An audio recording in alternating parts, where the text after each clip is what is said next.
And the top focus on Primetime Asia here on NewsX World today is the floods in South Asia. The death toll from devastating floods and landslides across Asia has climbed past 1,100, with Sri Lanka and Indonesia among the hardest hit. Both countries have deployed military teams as rescue operations expand across isolated communities. Torrential monsoon rains swept through Sri Lanka, Indonesia, Sumatra, southern Thailand and northern Malaysia last week, leaving villages cut off and survivors stranded on rooftops. In North Sumatra, Indonesian President Prabowo Subianto said he believes the worst is over, but pressure is growing for him to declare a national emergency. Indonesia has reported at least 593 deaths, while Sri Lanka says 355 people have been killed. Hundreds remain missing. Colombo saw flood waters peak overnight, and with the rain easing, authorities hope waters will begin to recede. We're now joined in by our special guest, Sahil Suresh Sharma, who is a global affairs commentator. Thank you for joining us, Sahil, here at NewsX World. What's your opinion of the flood situation? The death toll continues to mount. Is the human interference with nature to be blamed, or is there a larger cause of concern with global warming that's triggering these natural disasters? Certainly. So the situation is largely linked to climate change, and it's imperative to see what happens next. So many scientists and disaster agencies have warned that climate change is intensifying rainfall patterns and contributing to more extreme lasting storms in South and Southeast Asia in particular, as we see in Indonesia and Sri Lanka, which increases the likelihood of severe floods, landslides like the one we are seeing now. In the short run, the priority is scaling up coordinated relief, more funding for emergency shelters, clean water systems, medical teams, and reconstruction of roads and bridges so help can reach remote communities quickly. But rather, the huge obstacle for these countries is that they don't have the resources to appropriate themselves. Though in the long term, governments and international partners to help these impoverished countries need to invest in stronger early warning systems, better land use planning, and more resilient infrastructure so that when the next extreme storm comes, in all likelihood, which will come very soon, fewer lives and livelihoods are lost. And what do you think should be done as an immediate measure by nations to come together to prevent these kind of natural disasters and the escalating death toll? So the nations should immediately should be in full emergency mode, particularly the neighboring countries like India or for Malaysia, Indonesia, and whatnot, to scale up their civil defense and disaster agency to support evacuation and relief.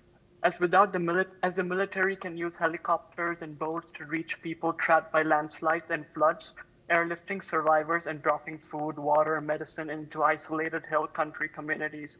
We are seeing such effort already take place in Indonesia, where their rapid response has deployed troops, engineers, and medical teams to some of the worst hit areas on Sumatra, the largest island in Indonesia, where roads and bridges have been washed out.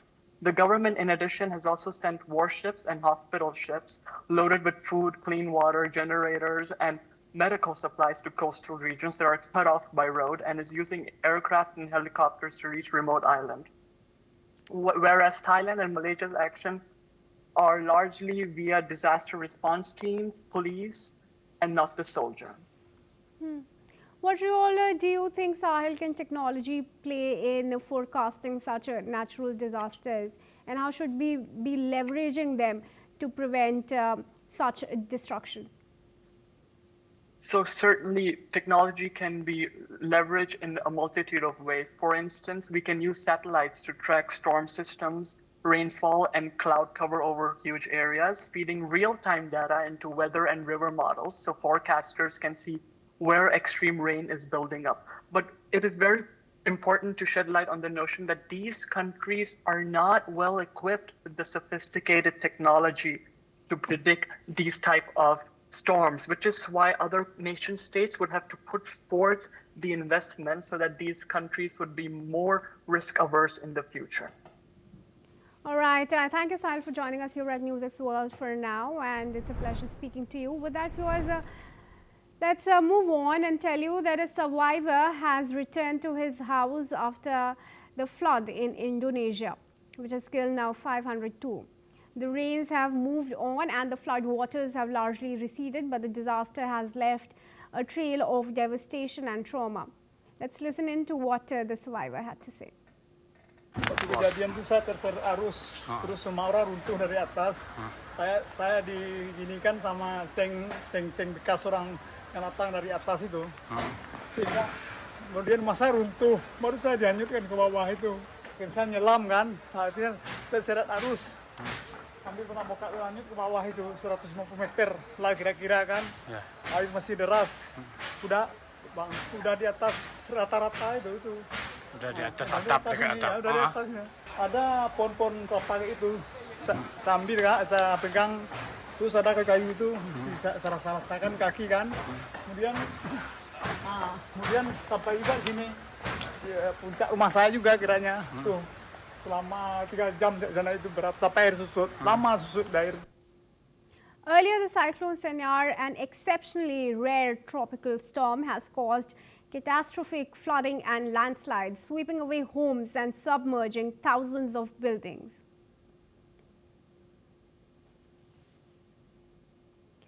And moving on to a rather pressing development that has come up from the United Kingdom. A former senior British officer has told a public inquiry that British special forces in Afghanistan appear to commit war crimes by executing detainees, and that despite widespread knowledge in the chain of command, no action was taken. The Ministry of Defense launched the inquiry after a documentary reported that the SAS may have killed 54 people in suspicious circumstances during the war. The investigation covers nighttime raids from 2010 to 2013, examining whether extrajudicial killings occurred and if later military police investigations were adequate. The former officer, known as N1466, said he grew suspicious that the number of detainees killed exceeded the amount of recovered weapons and that detainees were being executed under false pretenses. He reported his concerns to senior officials in 2011 and again in 2015. All right, I'm now going to be joined in by Satoru Nagao, who is a fellow at the Hudson Institute from Tokyo, and also by retired Major General Sudhakarji, who is an international affairs and defense expert, who will be joining us live from New Delhi. I would first like to go to retired Major General Sudhakarji here. Sir, welcome to you here at NewsX World.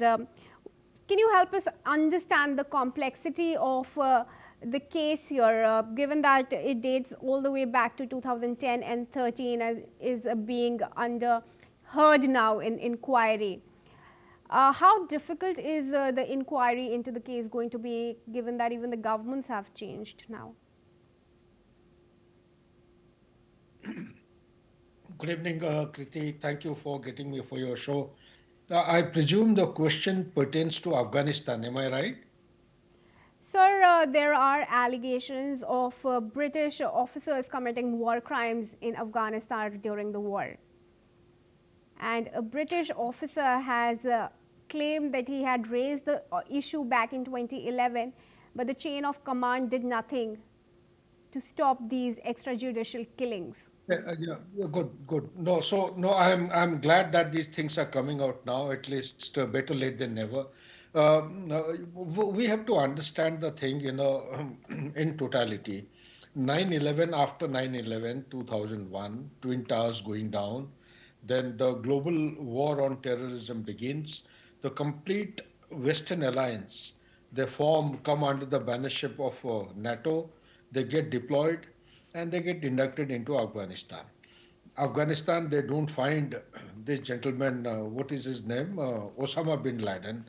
Osama bin Laden is found in Abbottabad in Pakistan, couple of kilometers from their training academy, and he is neutralized by the the Blue SEAL forces of American Armed Forces sometime in 2011. But let's be mindful of the fact that the NATO forces, they came into Afghanistan in 2001, and after 2001 they got diverted towards the Syrian war, the Iraq fight against the ISIS, and also the Iraq war for 3 years. Thereafter they came back to restore, basically one of the hidden agendas was to restore democracy in Afghanistan. Now, be that as it may, uh, they had multinational forces deployed, and they had the jurisdiction areas of responsibility as generally done in while the armed forces are deployed.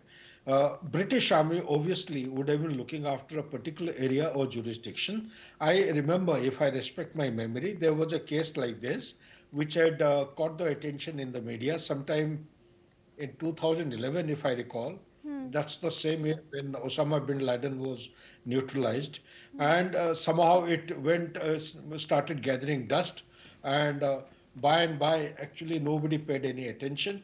But if this thing is coming out, then I have, as a student of geopolitics, I have been lecturing in different places in the world. There have been extrajudicial killings. That's a face fact. Human Rights or Amnesty International, they've gone quiet. In fact, I was quite shocked and surprised. Nobody was talking about the extrajudicial killings. So it has come out. I think the international agencies dealing with the human rights violation will do well if cognizance is paid to this particular issue raised by the British officer, and let there be a sincere attempt and effort made by all stakeholders to go into the details, take stock of, firstly, establish the veracity of the input. I think I have noted down in my diary at some place there were extrajudicial killing. This is an issue which needs to be addressed and redressed for larger good of the international order. Otherwise, you keep killing people without any accountability, then what good is human rights to talk about in rules-based international order? I feel this officer needs to be acknowledged, and for the sake of truthfulness and sake of human rights, the case must be pursued to its logical conclusion. All right. Just stay on with us, sir. I would now want to go to Saturo Nagao, who also joins us here on the discussion. Mr. Nagao, thanks for speaking to us. Now, would you like to add on to what retired general has said? Now, there's also difficulty in proceeding the case, given that SAS war crime evidence was suppressed, is what the inquiries also heard. What's your comment? In the war-like situation, it is not easy to find the evidence or what happened exactly is indeed under the dark situation. That is true. So inquiry itself will start, I think, but at the same time, how to prove what really happened 10 years later from now under the very panic situation like war is indeed very difficult. So one by one, they need to check and they need to prove it, but at the same time, the very difficult, that is true. And especially under the current situation, the Taliban regime is controlling Afghanistan, and British do not have the formal diplomatic relation with Taliban. So that's why if the inquiry starts, how to visit that place is also a matter of concern. But anyway, the war crime is not a good thing, of course, and this army should inquiry and punish, and that is needed. But at the same time, there is also possibility that this crime itself has based on the order of the chain of command. In this case, that is different issue. Soldier commits this war crime is a problem, but at the same time, in this case, order itself is a problem. So what is the intention? Why this has happened? Is this just an emotional issue, or well-planned something war crime, or these are the points inquiry should identify? That is very important because who take charge is completely different in the two cases. All right. Well, thank you, Mr. Nagao, for speaking to us. But I request you both to stay on with us as we now have some more news coming from Pakistan concerning